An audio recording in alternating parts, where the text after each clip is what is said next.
Hello again. I was very happy to meditate and to sit together with you. It's such a pleasure amidst all this chaotic and very difficult time. Because even as we take our seat to try to steady and calm ourselves, we're doing so in the middle of multiple crises. The crisis of the pandemic and all that's happening and how it's affecting so many around us. The economic crisis that it's highlighted and made worse. The crisis of racial injustice and economic injustice and the disparity in our culture and country and in the world between rich and poor. The climate crisis, which affects everyone and all creatures on the earth. And now living in California, added to it as if it's not enough, we have these vast fires, forest fires that are part of the usual ecosystem, but much larger than usual, partly fueled by the climate change itself. And so a question for us, those of us of good hearts who come together with our good hearts, and many of you as meditators over the long time or relatively new, is how do we understand this? And how do we live wisely amidst these crises? So what I'd like to talk about tonight is that suffering is not the end of the story. That difficulty and suffering is part of what we experience, but it's not where the story goes. And more than anything, in these teachings, I want them to be a reminder. It's not something you have to take notes about or take an exam at the end or get credits for. It's really an invitation to reflect yourself mindfully and to live as you listen to it, just here and now, and sense what resonates in your own heart to be true. The rest you can let go.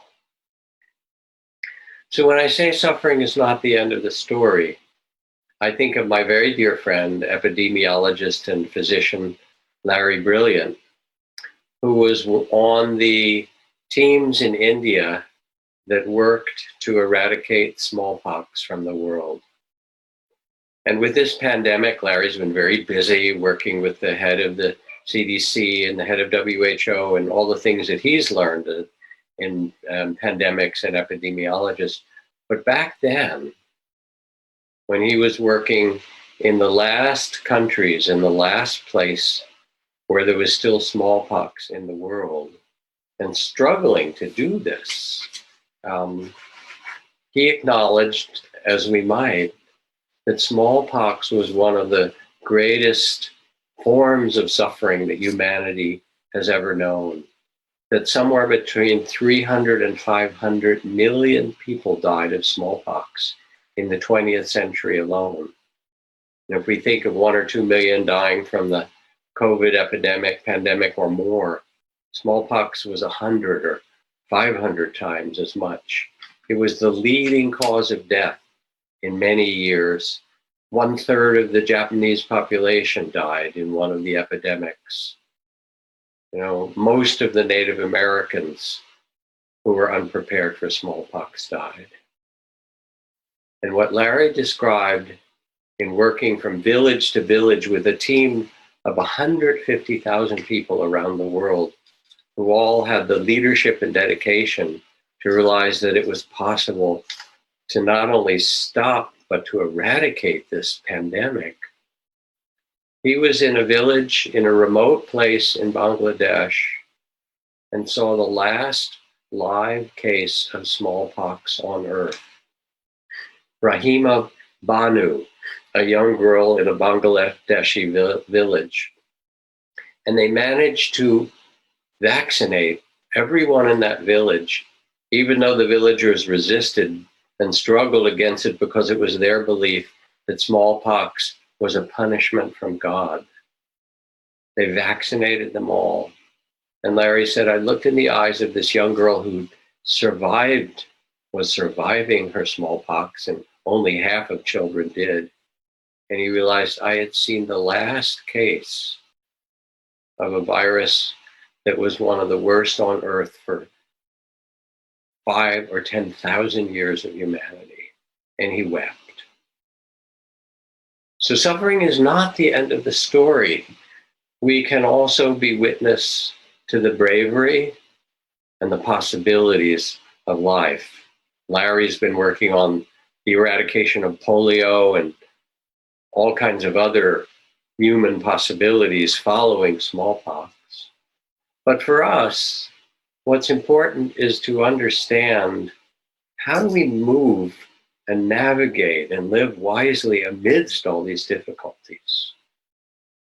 The Buddha taught in his very first teaching, the very first day, the famous Four Noble Truths of suffering and its causes, greed and hatred and ignorance. And then he talked about the liberation of nirvana that he had discovered, and invited those who listened to him to find this same liberation in their hearts. And what's important to understand is, after attaining nirvana, the Buddha wandered on foot the dusty roads of India for 45 years, meeting people and saying, this liberation of heart and mind is possible for you. Now, often when we think of nirvana or liberation, we tend to think in the transcendent stories. And they're true in a way and quite wonderful.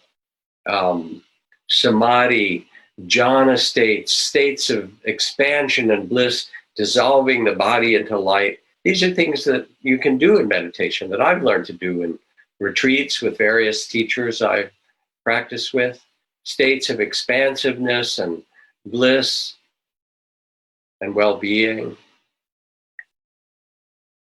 But it turns out that there's no enlightened retirement, that even the Buddha had backaches and terrible conflicts in his community between people, and people who tried to kill him. Maybe that just comes with leadership, I don't know, especially with good leadership.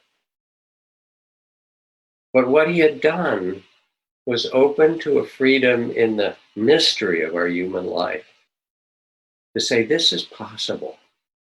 This inner peace and well-being, this freedom from fear and confusion and from the small separate sense of self, from grasping, that this is possible for you. And we all need this. I think of my dear colleague and friend Sylvia Boorstein, who tells this story when she teaches about her father, who I knew. She was close to him and loved him, and he was in his 90s, and he was on his deathbed. He'd had cancer, and he was getting closer and closer to dying, almost dying, and she was whispering in his ear, dear Dad, let go into the light, let go into the ocean of love that you are, trust it, release into it, let go of this body, and all those beautiful teachings we have for the end of life. And he opened his eyes. He couldn't quite raise his head, but he opened his eyes. He motioned Sylvia to come close so she could hear his, weak voice. And he said, Sylvia, it's not such a big deal. And she carries this with her. Because yes, there's suffering, and that includes aging and death and illness. These are part of the first noble truth of life.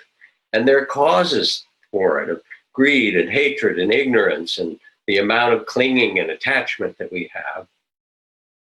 But they're not the end of the story. We usually focus on the suffering or get lost in it. We get caught in the reactivity and the greed and the fear, and we dwell in it and we struggle, and what are we going to do about it? And we believe it in some deep way. What if there were another way?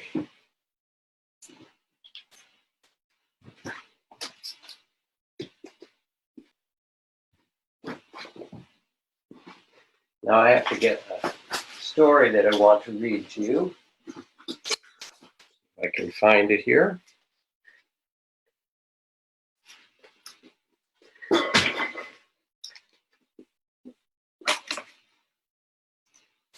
Jerry Flaxted, a physician, describes his initial revulsion to a patient named Frank.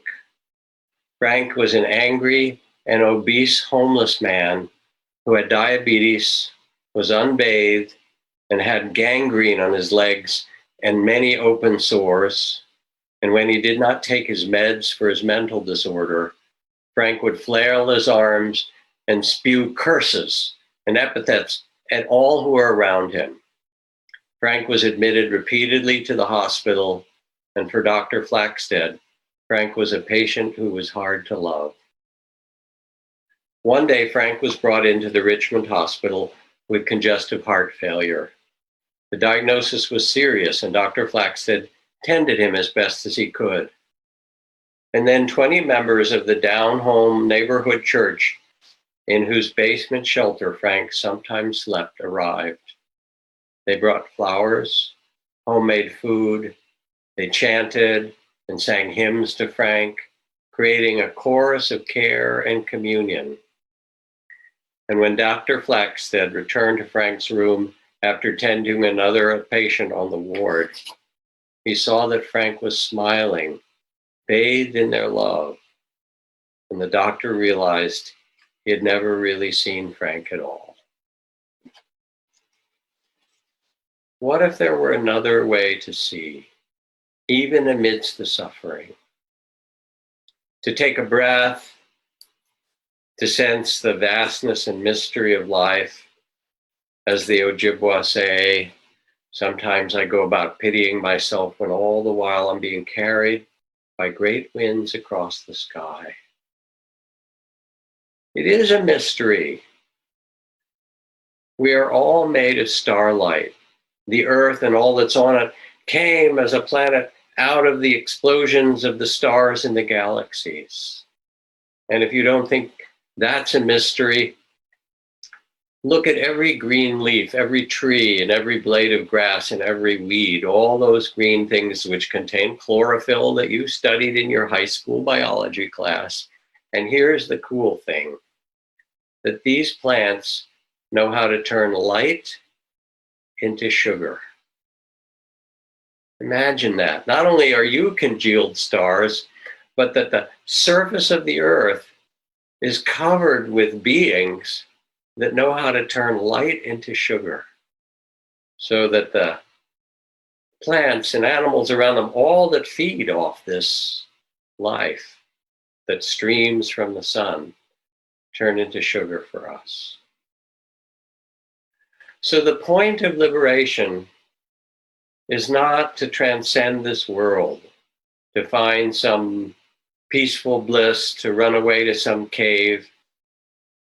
The point of liberation is to see the mystery that's here and now, the sense of the sacred, the immanence of life, and like the Buddha wandering the dusty roads of India, to discover that exactly where we are can also be the place of peace and nirvana, of well-being. In the noble truths that we're taught, there's suffering. There is in life. These days, I don't think anybody can deny it. It doesn't say that life is suffering. It says that life has suffering. And then it talks about the causes: greed, hatred, ignorance, fear.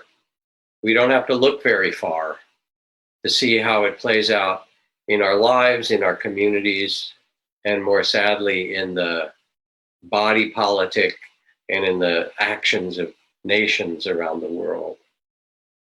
But there's a third and fourth noble truth. There's an end to suffering and a path to the end of it. And this path includes wise effort, which is the effort to not be caught in greed and fear and confusion, but to step out of them, the sense that there's another way of being. And wise concentration, which is the way of steadying the heart, what we did as we sat together, calm and ease with each breath. Not only do we not want to get caught, but we need to learn how to stay present so that we're not completely caught by each fear and confusion and so forth that comes by. And then wise mindfulness, which basically means mindful, loving awareness that's not identified with each thing that comes and goes. That we become the loving witness, the loving awareness of vastness itself, that sees the world arise and pass as it does for us in this human incarnation, with a sense of spaciousness, not taking it so personally, so to speak. Another story from you. This is about Whitney, who was caught in the great troubles of her family. Her mother was scheduled for hip surgery. Her father was already suffering from a middle stage of Alzheimer's that the mother was taking care of. She wanted her parents to continue to live in the home where they'd been for years and where Whitney grew up. But as their disabilities got worse, more and more it was clear that they had to move out. And her brothers wouldn't do it. They told Whitney, and this happened so often to the women in the family, you go take care of it. So she took leave from work and spent time with her parents to help them in the hospital and get ready. The home was in a shambles. Her father couldn't really care for himself. They had round-the-clock care, but they couldn't afford it for more than a short period of time. And everyone was stressed. Whitney took a walk up the hillside she'd known since her childhood. She didn't want to lose this family home. She wanted her parents to stay until the end, and she didn't want to lose her parents. And she wept as she walked. But when she reached the top of the hill, she sat quietly, calmed herself, and looked across the vast Midwestern fields stretching to the horizon. The sky was filled with the cumulus clouds, bringing shade to so many small houses clustered at the edge of town and beyond. And facing this unbounded vastness, she suddenly felt less alone. She could sense how everything had its rhythms, arriving and departing, flourishing and struggling, coming into being and fading away. How many people, she wondered, are in the same predicament we are in right now? And as she breathed with more ease, her heart opened further. I'm not the only one with aging parents. It's part of the human journey. And as the space within her opened, she felt more trust. This is the vastness of mindful, loving awareness that allows us to steady and quiet our bodies and hearts and minds, and have a kind of tender and wise perspective to become the witness, to see the dance of our life from a place of compassion and understanding and connecting. She knew connection. She knew she wasn't the only one, that there were thousands of others who were tending their parents that day and this day as well.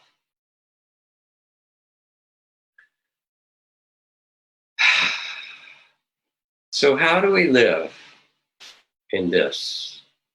How do we live in our lives?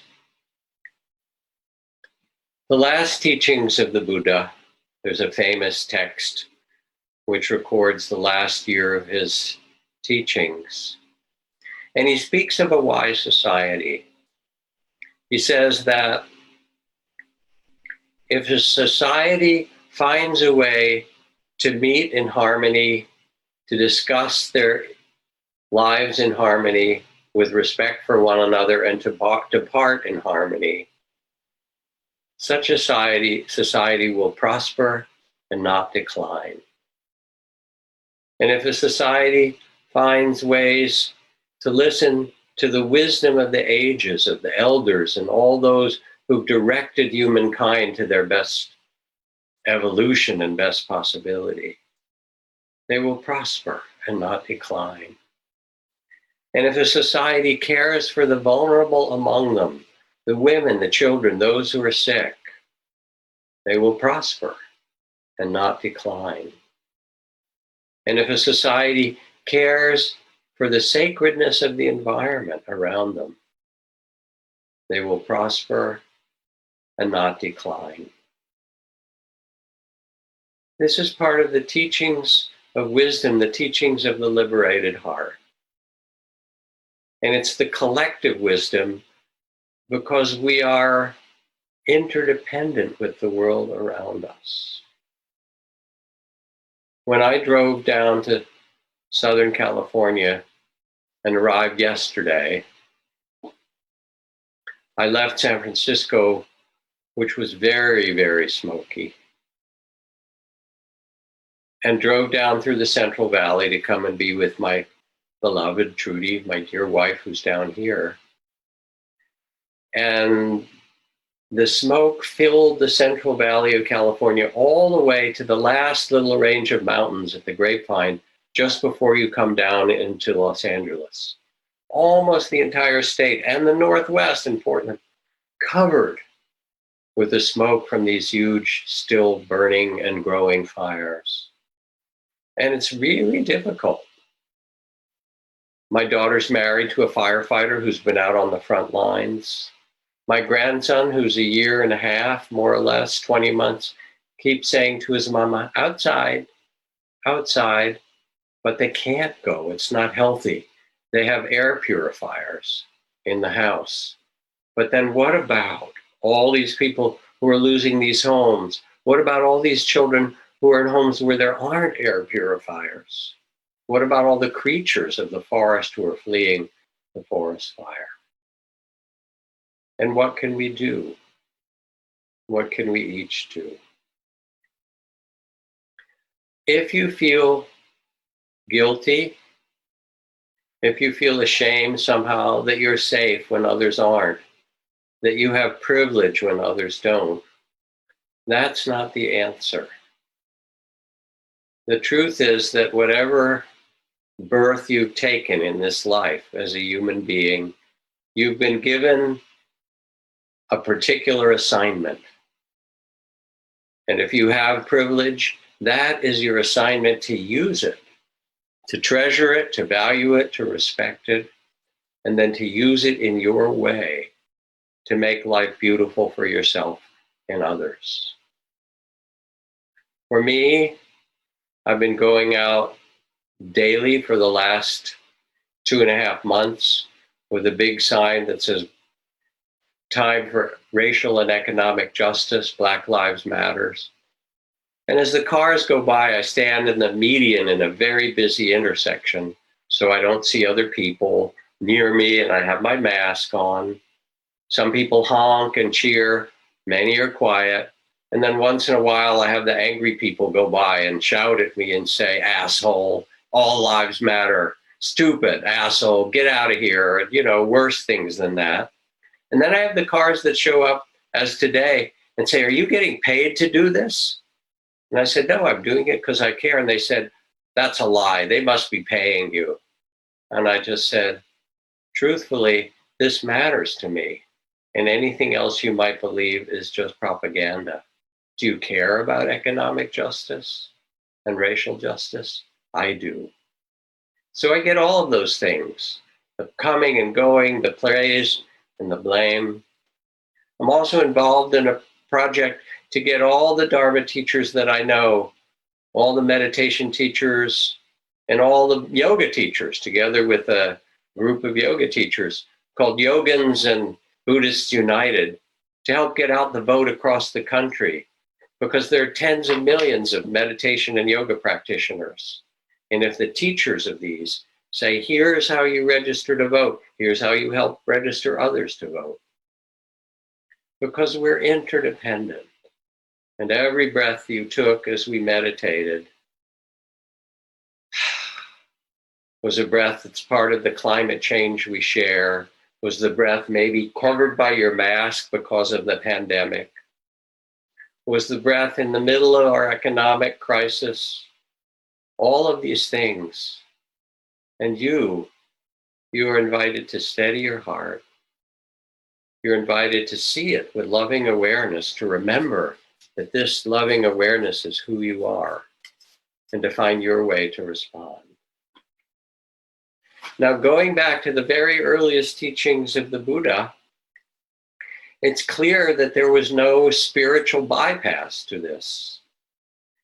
He stood up against and acted against the racist caste system of India and invited those who were of the lowest caste, the ones who were shunned and pushed to the edges of the village and, spat upon. And he said, you can become monks and nuns in my order and live with dignity and nobility.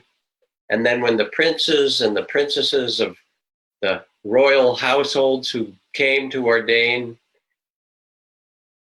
because you had to bow to those who had ordained before you, the Buddha had set it up so that that prince or princess had to get down and bow to the feet of the untouchable, of the lowest caste, who would become a noble one, wearing the robes of awakening.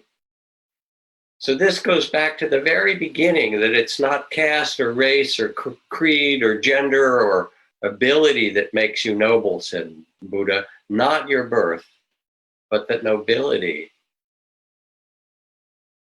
is the nobility of heart, the dignity and compassion that you carry. That's what makes a noble being. Now, when I was teaching at Naropa Buddhist University in the first years, starting in 1975 with Ram Dass and Chogyam Trungpa and 2,000 students, 1974, and it was really quite a wonderful Dharma festival. I remember being at one of our faculty meetings, and a dear friend of mine, Mirabai Bush, who's close to Ram Dass and did some books together with him, wonderful teacher. She was there, and what got brought up was the fact that women were not being treated as well as men on the faculty. I know you're shocked to hear this. They were being paid less, they had less power, they had less influence. Shocking, absolutely shocking. And the answer that was given when it was raised, and remember, this was the 70s, which had its own foment and ferment of feminism in a beautiful way. Chogyam Trungpa and the followers, the teachers, the faculty who were around him said, in the Dharma, there's no man and no woman. In the Dharma, we are all equal. There's a oneness, and Dharma is beyond gender and beyond all these forms of discrimination. And you're seeing it wrong. And then I remember Mirabai standing up and saying, I just need a little clarification here. If there's no gender in the Dharma, then why is it that the 18 people who run this are all men and the women are all in the back of the bus? What does that mean? And it was a beautiful moment because it was undeniable what was happening, even though they were trying to hide out and make a spiritual bypass about it all. We know better than that now, in all kinds of ways. Dear ones, dear friends, you are invited to live from your wisdom. You are invited to a liberated heart.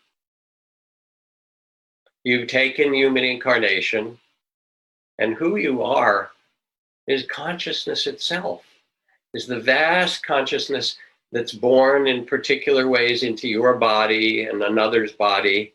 But who you are is the field of consciousness itself, like starlight that makes all things. That too is held in the field of consciousness. And out of consciousness, this mysterious universe has then created a universe of duality, of light and dark, and beginnings and endings, and birth and death, and joy and sorrow. Because in the oneness of consciousness, none of that exists. There's openness and possibility and eternal, timeless peace. But for consciousness to manifest as a world and a universe, it has to divide itself and make a beginning and an end and form and light and dark. And this is what we get: justice and injustice, pleasure and pain. Take a look around. This is human incarnation as it is. Glennon Doyle says, "You will never change the fact that being human is hard. So you must change your idea that it was ever supposed to be easy." And here you are, born into the human realm, light and dark, pleasure and pain, birth and death, sickness and health. Sounds like a marriage vow, doesn't it? You know, in sickness and health. This is your vow to become a human being. You're married to the human incarnation of your life. And this is it. It's what Oscar Wilde called the tainted glory of humanity.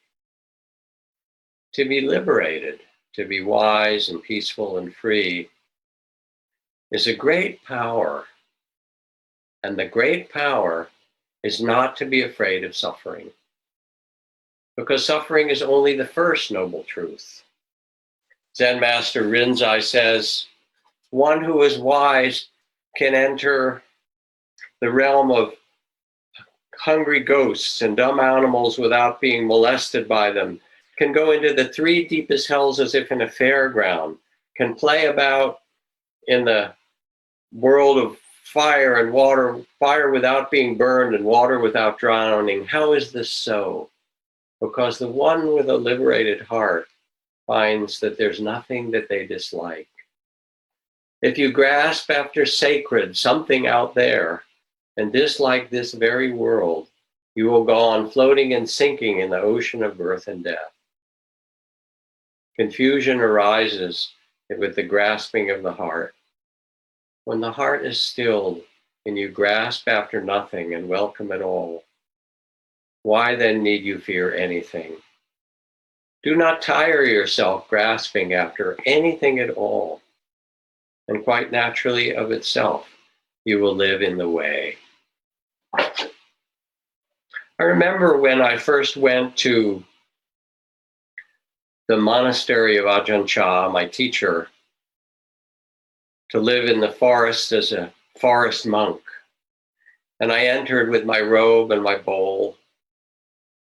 I'd been ordained in the village temple where I lived in the Peace Corps, so my friends could be part of that ordination.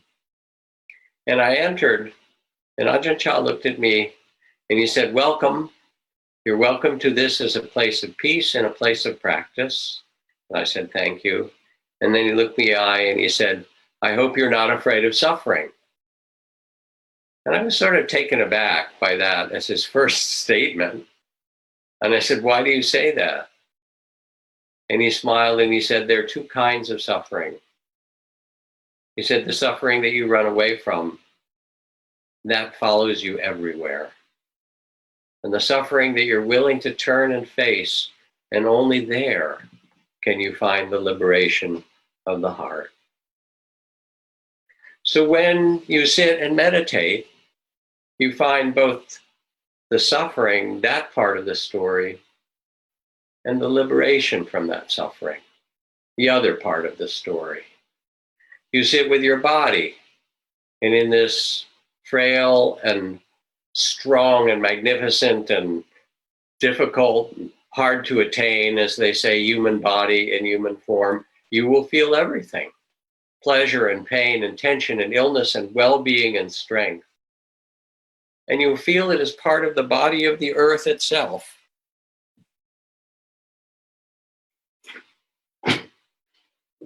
A story for you.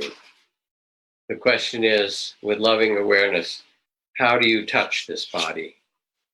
When you're there with pain or sickness in your own body or someone else's, or you're there with something beautiful happening in your body, how do you hold it and how do you touch it?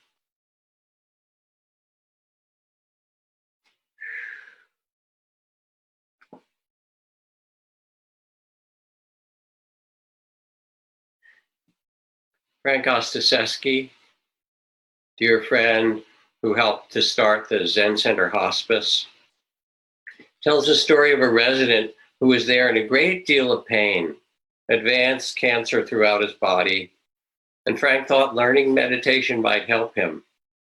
But the stomach cancer that he had was so painful. Frank said, why don't you turn your kind attention to it and see if you can hold it in compassion? He tried to open to the sensations.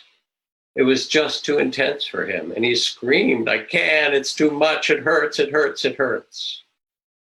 So Frank told him, okay, let's try something else. And put his own hand gently on the man's stomach and said, how's that? And the man said, oh, it hurts too much, it hurts. And Frank said, let's try this. And he put his hands near the man's feet. And the man said, oh, that's a little better. And then Frank sat up and moved up and put his hands a couple of feet above the man's body. And the man said, oh, that's lovely, actually. As Frank goes on, this was no magic, no special body work, no esoteric practice, just opening to more and more space. And after a few minutes, with a more relaxed face, the fellow said softly, oh, rest in love. Rest in love. And after that, whenever he'd get in trouble with his pain, he'd push his morphine pump, which sometimes we might wish we had, and then just repeat to himself, rest in love. Rest in love. This is the liberation of the body. How to be with this amazing human body with loving awareness. And it's the same for liberation of the heart. You know, the heart bears witness to and carries the 10,000 joys and the 10,000 sorrows. And when you sit and get quiet, you feel your grief and all the things you've lost in the pandemic and the connections that you want to have and the economic problems and the worry and the care for others. And the heart's carrying all of this and your longing and your hope and your love. And what you want to do as you sit quietly is to say to your heart, thank you. Thank you for carrying so much. And hold it all with compassion. My dear colleague and friend Yvonne Rand, a great Zen teacher from San Francisco Zen Center, died this last week. And there was sent around a beautiful picture of her close to death with clear eyes and a beautiful face, getting ready for the end of her life. And underneath it, some of her last words. She said, no form. You can hear her whispering it to her daughter. No form. And Zen, of course, is full of all kinds of forms. Sit and bow and ring the bell. Said, no form. Only a bow of thanks. What last words to say? Only a bow of thanks. To bear witness with the heart to this mysterious, painful, glorious, beautiful, loving, joyful incarnation. And then there's your mind, the body, not your mind, the mind maybe, the heart, all held in loving awareness, only love. And then the mind, filled with stories, with plans and fears and memories and judgments and hopes and creativity and imagining. And boy, we believe those stories. But some of them are like assassins. You know that. Some of them are enlightening stories, and some are darkening stories. There's every story. The mind has no pride. But depending what we listen to and follow, everything follows from that. Mind is the forerunner, says the Buddha, to our joy and our sorrow. And I think of the story that Sylvia Boorstein told me. She was teaching in New York and offering these same teachings of loving kindness and so forth. And a person came up to her and said, I have to tell you a story, 𝐜𝐨𝐲. I was mugged. I went out on a walk at late night, somewhere around the east side, and this guy came up to me, and his hair was disheveled, and his face was like crazy, and he was carrying a gun. It was some guy, who knows what, he was probably high on some drug. It was this white guy who looked like he was half homeless and half let out of a mental hospital. And he held up the gun and he said, give me everything. And I said, here's what I have. And I handed him my wallet. And he said, give me more, give me your watch. And I took out my watch and I gave it to him. And he brandished the gun in a crazy way. And he said, I'm going to kill you. And I looked at him and I said, you don't have to kill me. You don't have to shoot me. You got so much. You've got a wallet. There's $700 in there. There's credit cards. You got my watch. It's a beautiful 𝐜𝐴, wonderful watch. You got so much. You did really good. You don't have to shoot. And it stopped the man in his tracks. And he looks, I don't have to shoot. And the fellow went on further, who was being mugged. He said, no, you did good. You have to tell your friends how good you did. Just take this. You did good. And the man muttered, I did good. I did good. Put the gun down and turned around and walked away. Now that's a hell of a story, huh? I'm not sure I could do that, but there's something magnificent in it, because we have all these stories that go in our mind about how it should be and who we are and who someone else is. And when we step out of those stories and can see whoever is in front of us, to see the secret beauty of that person too, to be able, as this fellow did, to say, you did good in the midst of it all. An extraordinary thing, and yet we can do this. The mind has 100 channels. It has a fear channel and a hope channel and a economic channel. You know, it's got the Wall Street Journal in there, even if you're not a money person. It does worry about money, you know, and it has a relationship channel, and it has this and that kind of channel. And with it, it has all kinds of emotions that tag onto it. Thich Nhat Hanh talks about it as being like a field of seeds, and there are seeds of anger and fear and confusion and seeds of love and understanding. Which seeds will you water? Which will you believe? The fear, the confusion, the anger?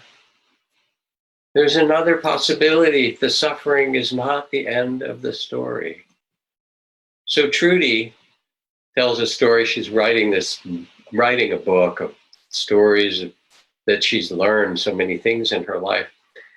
And a short story she tells us about her mom. Her mom had moved to LA and was in her mid-80s, maybe 85. Trudy was helping to take care of her mother and her daughter when her daughter was about to give birth to the first grandchildren.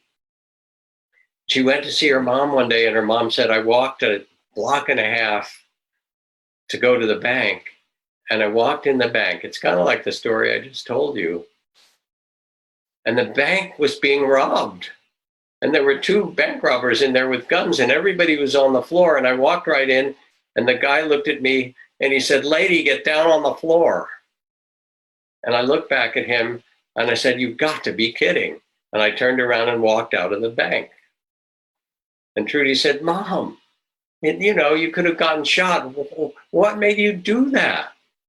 And she looked at her daughter and she said, honey, if I got down on that floor, I don't know if I'd ever be able to get back up again. And there's something so beautiful, both practical and wise, but we can choose. Just like Ajahn Chah, when we were out with our alms round, crossing those little dikes in the rice paddies, and he said to one of the monks, or the group of monks with him, see that big boulder over there? Is that heavy, monks? And of course, the wise monk said, yes, it is, master. And he smiled and he said, not if you don't pick it up. we actually have a choice of what we pick up in our heart and our mind, what we carry with us.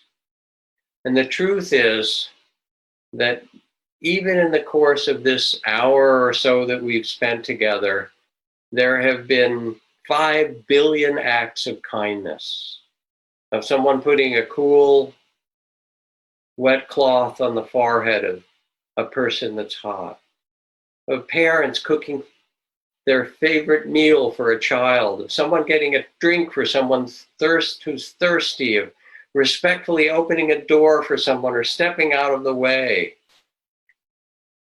And even stronger, when the mothers came out, as they did in Portland, as they did in Argentina against the military who'd taken over and disappeared so many people.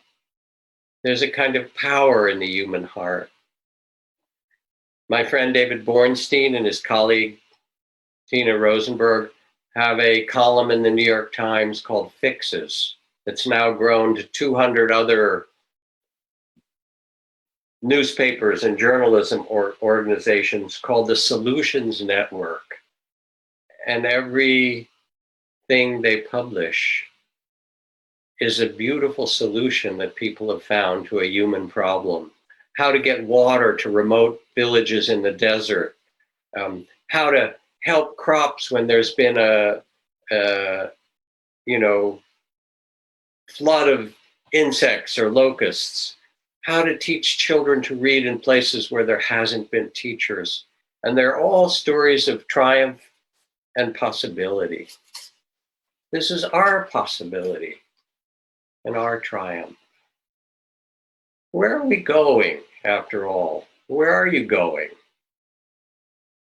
You know where you're going? Here. Here and now. Remember Ram Dass and his best-selling book from the 1960s called Be Here Now that helped to change the consciousness of the culture. He wrote, early in the journey, you wonder how long the journey will take and whether you will make it in this lifetime, your spiritual journey. And later you will see that where you're going is here, and you will arrive now and know that this is the place of liberation, the place of awakening. It's the place to learn to love, to fulfill who you really are. There's no other place but this moment, the reality of the present. And so spiritual life isn't about focusing on some other place or some goal that you're going to get, but to open, it said, that the future of humanity is not the question. The question is not the future of humanity, but the presence of eternity. To quiet the mind and tend the heart and open to the mystery of life that we are a part of. We've been through troubles before. Gosh, I listened to that phrase and I sounded a little like Barack in that tone of voice to myself. I don't know if I did, but that would make me happy if it was so. We've been through troubles. We've been through troubles before for thousands of years, for generations before this, for thousands of generations. And we know how to do this. We know that suffering is not the end of the story. And more than that, we ask, what do we bring to the table of this world in this human incarnation? Do we bring our fear and confusion and contraction from separateness, which just adds to the depression of it all? Or in the midst of it, can we bring an open heart and a quality of love? Can we see that suffering is the beginning of the story and not the end? So that when the Dalai Lama wakes up in the middle of the night, he starts his morning prayers at 3:30 or 4 a.m. May I be a boat, a raft, a bridge to help all those cross the flood. May I be food for the hungry. May I be medicine for the sick.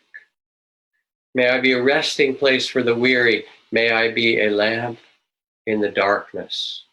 For as long as earth and sky and galaxies exist, as a bodhisattva, may I be this for all beings until we all awaken together. And then the secret from Thomas Merton, which he told to a frustrated activist. Sometimes what you do works and sometimes it doesn't. Sometimes it brings about its opposite. This is not given to you. What's given to you is your heart's best intention. As you understand this, you get less attached to the results. And more you act from the truth and the value and the rightness of the work itself. So you plant seeds, or you plant the trees that brought a Nobel Prize, 51 million trees that got planted in East Africa, starting one tree at a time. What do you bring to this world table, to this human incarnation? And with what spirit can you offer it? So you sit, you quiet the mind, you tend the body and the heart in the midst of this human life, and you become, as Mary Oliver said, a bride married to amazement, to love it all. And I have a poem as a way to end. This is a recent poem from the poetry journal Rattle, which is quite wonderful, entitled, "The fact that there's a snake tunneling through the grass doesn't make the parting of the blades any less beautiful." Many things are strange. For example, people yawn. When other people yawn, it's contagious. But usually blush or look away when other people cry. All the heavy metal potheads from high school became bankers or lawyers, or in some cases, well-heeled preachers. Meanwhile, David Lee Roth, formerly of Van Halen, could show up at your door to set up your dish TV, and you wouldn't even recognize him. Now, would you? Me, I've seen barbed wire rusting in brittle morning light. I felt a horse's nose wet under my hand and heard it snort like wind flapping a flag. Honest, I've heard a stadium exhale as a ball landed in a glove, and I've spent the car ride home trying to find a way to describe that sound. I felt the sorrow in the heart of beauty and beauty inside sorrow. Beauty and sorrow have rubbed together like two sticks, blazed up and burned me. Speaking of the smoke signals made by beauty and sorrow, talking over each other, I've heard people laugh when other people laugh, but it would be a lie to say I've never heard anyone laugh as someone cried. I need you to think of poetry as a beautiful lie that hits a bullseye. I've gazed into a bullseye, seen the fierce, wounded beauty there. I need you to know that the sky's tilting from the heaviness of all these southbound birds, but will right itself before you have a chance to fact check me on this. And I just love the playfulness of it. Many things are strange.